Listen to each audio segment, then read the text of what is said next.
Hi super fans, I am Swapnil और ये है Ant-Man and the Wasp Quantumania का ट्रेलर ब्रेकडाउन। अब एक्सपेक्टेड था कि एंटमैन के थर्ड पार्ट का ट्रेलर हमें देखने मिलेगा ब्लैक पैंथर वकांडा फॉरएवर के रिलीज होने के बाद, लेकिन मार्वल ने सरप्राइज करते हुए ये ट्रेलर दिवाली की रात को ही रिलीज कर दिया, और वो भी टीजर नहीं, सीधे ट्रेलर। हालांकि इस ट्रेलर में बहुत सारी चीजें अभी भी छुपाई जा रही है, लेकिन फिर भी बहुत सारी डिटेल्स रिवील हुई है, स्पेशली मूवी का मेन प्लॉट, क्वांटम रेल्म्स की बहुत सारी डिटेल्स, और हाँ, एमसीयू के फेज 4, 5 और 6 का सबसे main villain Kang the conqueror. Last year Disney plus की लोकी सीरीज से इंट्रोड्यूस ही हू रिमेन्स के बाद से ही एक्टर जोनाथन मेजर्स का ये कैरेक्टर ऑलरेडी एमसीयू में फैन फेवरेट विलन बन चुका है, और ऑब्वियसली ये कैरेक्टर अवेंजर्स की team up movies, Avengers the Kang dynasty और अवेंजर्स सीक्रेट वॉर्स में भी दिख सकता है। इसके अलावा ऑफकोर्स एंटमैन की पूरी कास्ट यानी कि एंटमैन और उसके साथ वास्प और इवन उसकी बेटी केसी लैंग अपने न्यू सुपर हीरो रोल के साथ भी इसी मूवी से एंट्री कर रही है, और ऑफकोर्स उन्हें गाइड करते दिखेंगे हैंक पिम, और बहुत इंपॉर्टेंट रोल प्ले करती दिखेगी इस मूवी में जैनेट वैन डाइन भी।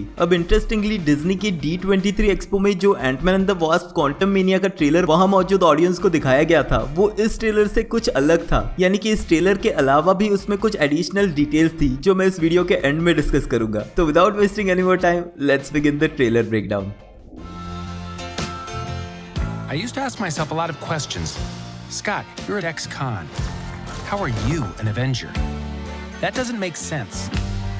But everywhere I go, people tell me the same thing. Thank you, Spider-Man! तो ट्रेलर शुरू होता है एक background song goodbye yellow brick road पे, जो है आर्टिस्ट एल्टन जॉन का 1973 का सॉन्ग, जहां हम देखते हैं स्कॉट लैंग को अपने न्यू फाउंड फेम को एज अ अवेंजर एंजॉय करते हुए। स्कॉट लैंग बात करता है खुद के बैकग्राउंड के बारे में कि कैसे वो एक कन्विक्टेड फेलन से अब एक अवेंजर बन चुका है, और अब ना ही सिर्फ लोग उसे स्ट्रीट पे चलते वक्त पहचानते हैं, बट साथ ही उसका फॉर्मर एम्प्लॉयर यानी कि बास्किन रॉबिन्स, जिसमें हमने उसे काम करते देखा था फर्स्ट एंटमैन पार्ट में, बाय द वे जहां से उसे निकाल दिया गया था उसके क्रिमिनल बैकग्राउंड की वजह से, वही सेम कंपनी अब उसे एम्प्लॉय ऑफ द सेंचुरी का अवार्ड दे रही है। इंटरेस्टिंगली फर्स्ट एंटमैन में जब स्कॉट बास्किन रॉबिन्स में काम करता था, तब वहां वो अपनी फेक आइडेंटिटी जैक नाम से था, बट अब इस अवार्ड की फोटो पे उसका रियल नेम और एंटमैन भी लिखा हुआ दिखता है। और एंटमैन की पॉपुलैरिटी दिखाने के लिए स्ट्रीट पे एक बच्चे के बैकपैक पे भी हमें एंटमैन की फोटो दिखती है। अवेंजर्स एंड गेम में एंटमैन को एक जोक की तरह यूज किया गया था, जहां उसका अवेंजर्स टीम का पार्ट होना किसी को भी नहीं पता था, और इनफैक्ट कोई उसके साथ सेल्फी भी नहीं लेना चाहता था। और अब स्कॉट लैंग को एक सेलिब्रिटी स्टेटस मिल चुका है, जो हमें देखने मिलता है जब वो एक्चुअल में रेड कारपेट पे जाता है होप वैन डाइन के साथ। Ant-Man and the Wasp movie में होप वैन डाइन के लॉन्ग हेयर थे, और यहाँ पर टाइम निकल जाने के साथ उसका हेयर स्टाइल चेंज करके उसे मैचिंग हेयर कट दिया गया है शॉर्ट हेयर वाली जैनेट वैन डाइन से, जो मार्वल कॉमिक्स में ओरिजिनल वास्प थी। अब स्कॉट लैंग की पॉपुलैरिटी का रीजन क्या है वो क्लियर नहीं किया गया है, लेकिन इसी साल की Disney plus series miss Marvel में स्कॉट लैंग और एंटमैन के बहुत सारे ईस्टर एग्स हमें देखने मिले, जहाँ स्पेशली कमाला खान की मेंशन्ड एक पॉडकास्ट जिसमें स्कॉट लैंग का एपिसोड बिग मी लिटिल मी बहुत पॉपुलर हुआ था। तो हो सकता है यही पॉडकास्ट वो रीजन है जिससे स्कॉट लैंग एमसीयू वर्ल्ड में भी पॉपुलर हो चुका है। अब स्कॉट लैंग का ये खुद की बड़ाई वाला वॉइस ओवर खत्म होता है एक कैफे में, जिसका ओनर उसे स्पाइडरमैन कह के बुलाता है, और खुद की आइडेंटिटी गलत बुलाने पे भी वो उसे करेक्ट नहीं करता क्योंकि वो स्कॉट लैंग है। इस कैफे ओनर का केमियो रोल किया है एक्टर रूबन रबासा ने, जो पहले भी एमसीयू के एजेंट्स ऑफ शील्ड शो में काम कर चुके हैं। देखते हैं आगे का trailer. People still need help, Dad. That's why we made this. It's like a satellite for deep space, but quantum. Wait a minute. You're sending a signal down to the quantum realm. Turn it off. Now!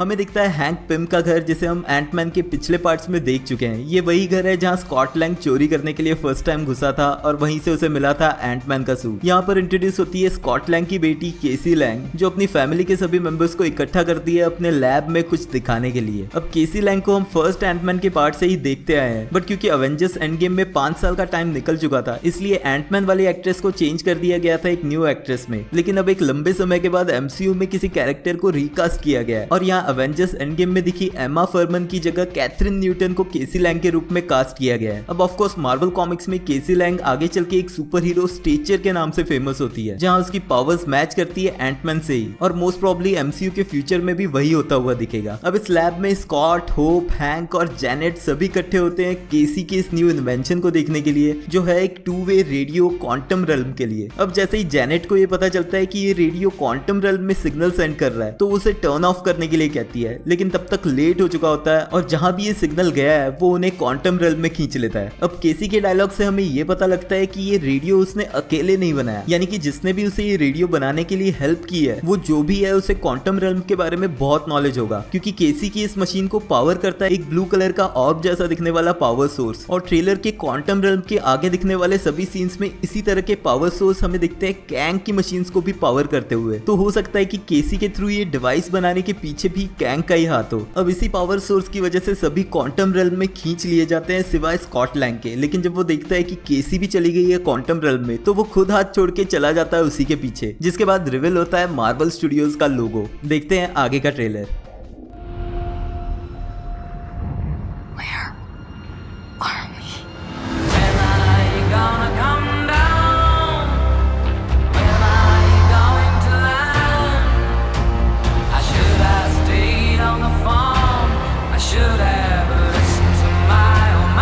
Secret universe beneath ours. What are you so afraid of? There's something I never told you. This place. It isn't what you think.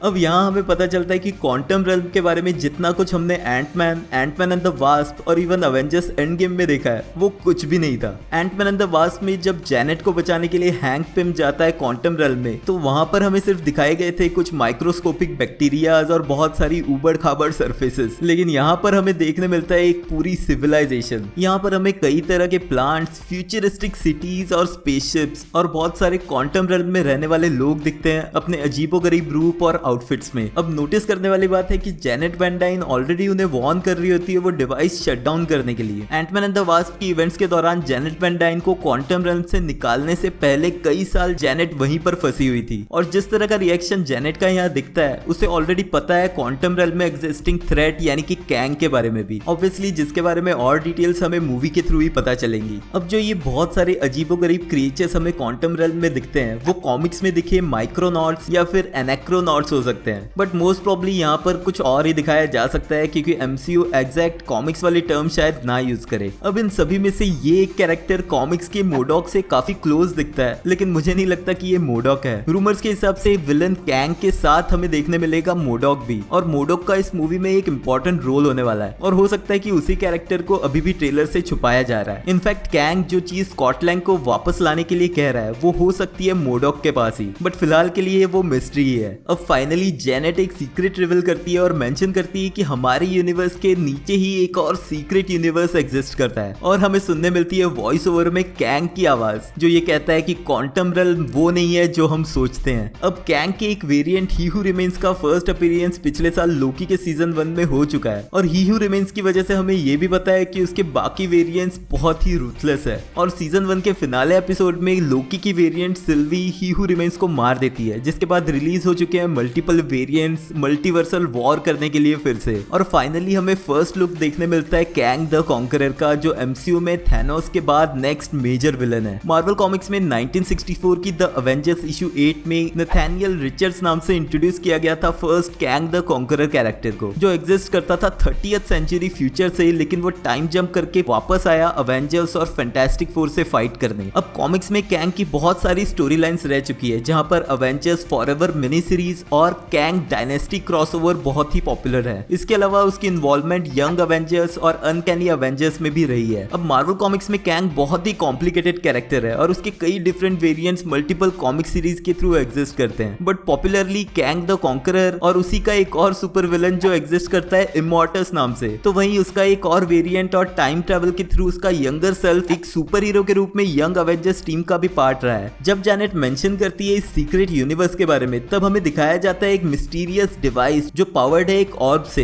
अब हो सकता है कि ये Marvel comics में दिखा heart of forever, एक ऐसा डिवाइस जो कैंग की सिटी क्रोनोपोलिस को पावर करता था टाइम में ट्रेवल करने के लिए। और क्रोनोपोलिस के नाम से ही नेक्स्ट सीन में हमें दिखती है कैंग की ये सीक्रेट सिविलाइजेशन जो एग्जिस्ट करती है क्वांटम रेल्म में। मार्वल कॉमिक्स की क्रोनोपोलिस सिटी इसी तरह दिखती थी, जो कैपिटल थी कैंग के एम्पायर की। क्रोनोपोलिस सिटी लिमिटलेस टाइम यानी कि टाइम के कंसेप्ट से बाहर एग्जिस्ट करती है और ये लोकेशन इस मल्टीवर्स सागा में बहुत ही इंपॉर्टेंट रोल प्ले करने वाली है फ्यूचर में भी। अब क्रोनोपोलिस के अराउंड हमें दिखती है कुछ रिंग्स और मोस्ट प्रोबब्ली यही रिंग्स है जो पावर कर रही है इस सिटी को। और इन रिंग्स पे एनग्रेव्ड है कुछ वर्ड्स और अगर आप ध्यान से देखें तो ये रिंग्स मैच करती है शैंग-ची and the legend of 10 rings में दिखी रिंग्स से। And even recent Disney plus show miss Marvel में दिखे मिस मार्वल के बैंगल्स भी इसी तरह के पावर सोर्स से बने हुए हैं। तो अब 100% तो नहीं कहा जा सकता, लेकिन हो सकता है कि MCU के फ्यूचर में इन सभी पावर सोर्स का लिंक इकट्ठे होते हुए दिखाया जा सकता है। एंड फाइनली हमें दिखता है कैंग अपने कॉमिक्स से मैचिंग कॉस्ट्यूम में और साथ ही कॉमिक्स से मैचिंग कैंग की टाइम चेयर भी यहीं पर दिखती है। कॉमिक्स में कैंग की टाइम चेयर ही है जो उसे अलाउ करती है ट्रेवल करने के लिए टाइम और स्पेस के थ्रू। साथ ही इस चेयर में एडवांस लेजर डिफेंस वेपन्स और पावरफुल शील्ड्स भी हैं जो उसे डिस्ट्रॉय करना ऑलमोस्ट इम्पॉसिबल कर देते हैं। तो ये टाइम चेयर भी उन डिवाइसेस में से एक हो सकती है जिसे कैंग स्कॉट लैंग को वापस लाने के लिए कह रहा है। चलते हैं ट्रेलर में आगे।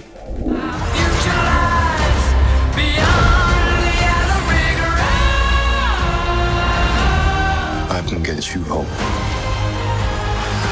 and give you more time if you help me.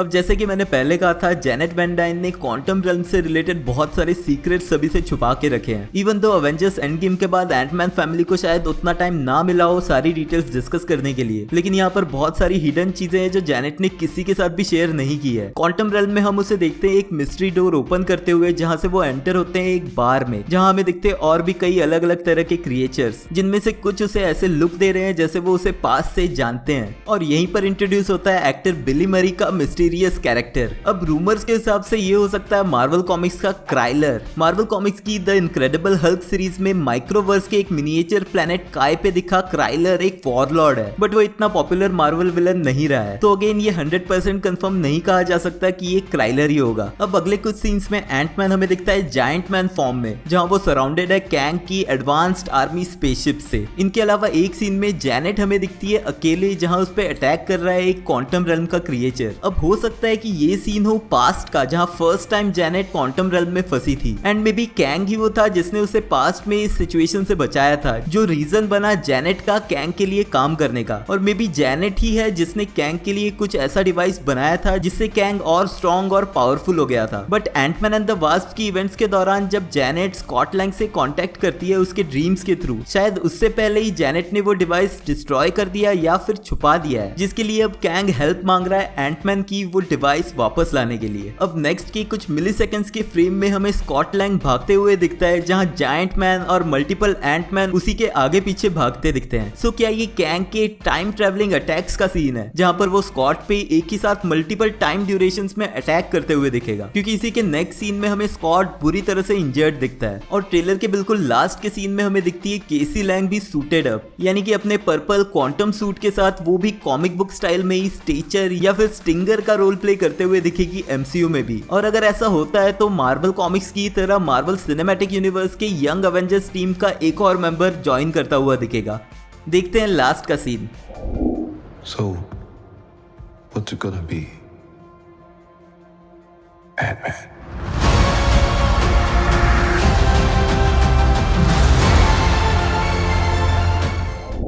अब Ant-Man and the Wasp Quantumania के लोगो रिवील के ठीक पहले हमें प्रॉपरली दिखता है कैंग एक क्लोजअप सीन में, जहां स्कॉट लैंग के अपीयरेंस से तो यही लग रहा है कि ये मूवी की स्टार्टिंग का ही सीन होना चाहिए। एंड यहाँ कैंग के कन्वर्सेशन से ऐसे दिखाया जा रहा है कि वो एंटमैन की हेल्प मांग रहा है, लेकिन मोस्ट प्रोबब्ली यहाँ वो डील कर रहा है एंटमैन के साथ उसकी बेटी केसी को किडनैप करने के बाद। ट्रेलर के पिछले सीन में कैंग दिखा था अपने क्लासिक कॉमिक्स वाले लुक में एक हेलमेट के साथ, और यहाँ पर हेलमेट उतारने के बाद उसके फेस के स्कार्स क्लियरली दिखते हैं जो उसके हेलमेट की वजह से ही है। अब जैसे मैंने पहले कहा था कि डिज्नी के D23 एक्सपो में एक ऑलरेडी ट्रेलर दिखाया गया था जिसमें इस ट्रेलर के अलावा भी कुछ एडिशनल सीन थे, स्पेशली वो सीन जहां पर कैंग स्कॉट से कहता है कि have I killed you before because I have killed so many Avengers, जिसके बाद वो स्कॉट के साथ डील करता है कि अगर वो उसकी बेटी को छुड़ाना चाहता है तो उसे कैंग के लिए कोई चीज वापस लानी पड़ेगी। अब ये चीज क्या है, उसे किसने चुराया है और स्कॉट वो वापस कैसे लाएगा, ये सब कुछ एक मिस्ट्री है। लेकिन इस ट्रेलर से D23 वाले ट्रेलर का वो फुटेज क्यों निकाल दिया गया है वो समझ नहीं आया। मे बी टीजर ट्रेलर ना रिलीज करने के बावजूद मार्वल ने टीजर ही रिलीज किया है, जिसका मोस्ट प्रॉब्ली रीजन है ब्लैक पैंथर वकांडा फॉरएवर जो नेक्स्ट मंथ रिलीज होने वाली है। और ऑब्वियसली मार्वल चाहता है उस मूवी को देखने के लिए लोगों में एक्साइटमेंट बनी रहे, और Ant-Man and the Wasp Quantumania के ट्रेलर से वही चीज हो भी रही है। अब ऑब्वियसली कैंग द कॉन्करर के रूप में MCU के मल्टीवर्स सागा का एक मेजर विलन इस मूवी से एंट्री कर रहा है, और पास्ट में एंटमैन और एंटमैन एंड द वास्प दोनों ही मूवीज काफी लाइट हार्टेड रही है, लेकिन इस सीरीज का थर्ड पार्ट काफी डार्क और सीरियस होने वाला है, और उसका रीजन ऑब्वियसली इस मूवी का विलन कैंग द कॉन्करर ही है। और जैसा कि ही हू रिमेन्स ने लोकी में कहा था, if you think I am evil wait until you meet my variants, वही चीज हमें यहाँ पर देखने मिलेगी। Ant-Man and the Wasp release होगी अगले साल MCU की फेज 5 की फर्स्ट मूवी के रूप में 17 फरवरी को। अपने थॉट्स इस ट्रेलर और ट्रेलर ब्रेकडाउन के बारे में मुझे कमेंट्स में लिख के बताना। मिलते हैं नेक्स्ट वीडियो में।